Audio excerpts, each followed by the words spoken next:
이태원 참사를 수사하고 있는 경찰청 특별수사본부가 오늘 박희영 용산구청장을 출국 금지했습니다. 박 구청장에 대한 경찰 소환 조사도 임박했다는 관측이 나오고 있습니다.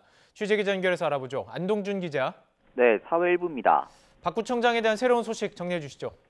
네, 이태원 참사 원인과 부실 대응을 수사하고 있는 경찰청 특별수사본부가 박희영 용산구청장을 출국 금지했습니다. 특수본은 업무상 과실치사상 혐의로 입건된 박 구청장에 대해 오늘 출국 금지 조처를 내렸다고 밝혔습니다. 박 구청장은 헬로윈 사고 예방 조치와 참사 당시 대처를 소홀히 해 많은 사람이 죽거나 다치게 한 혐의를 받고 있는데요.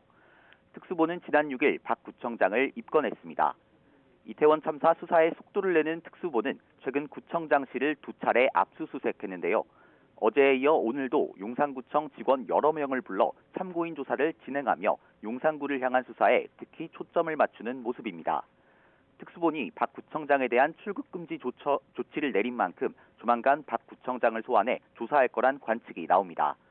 박 구청장을 부를 경우 참사 당일의 행적과 사고 예방을 위한 조치가 적절했는지 등을 조사할 거로 보입니다. 이 박 구청장 참사 후에 구청은 할 일을 다 했다 이렇게 항변하는 등 자리를 지키려고 애쓰는 모습을 보였었죠. 그런데 비판이 대상이 되기도 했습니다.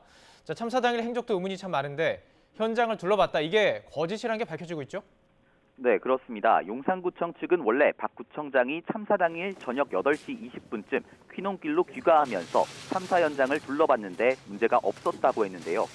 구청 측은 최근 박 구청장이 참사 장소와 500m 넘게 떨어진 앤틱 가구 거리를 통해 집에 갔다고 말을 바꿨습니다.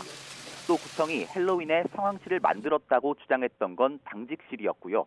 당일 당직자 8명은 자신들이 상황실 근무 중이었던 것조차 인지하지 못했던 거로 드러났습니다. 이에 대해 구청 측은 상황실과 당직실이라는 용어를 혼용하면서 오해가 생긴 거라며 참사 이후에 재난대책 상황실을 운영했다고 해명했는데요.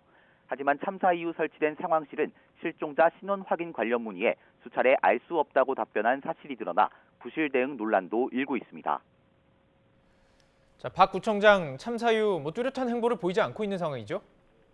그렇습니다. 취재진이 서울 용산구청과 박희영 구청장의 자택을 여러 차례 방문했지만 박 구청장의 모습은 한 번도 볼 수 없었습니다.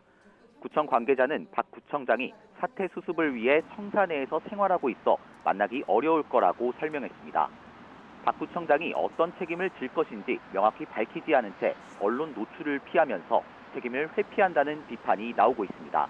지금까지 사회일부에서 전해드렸습니다.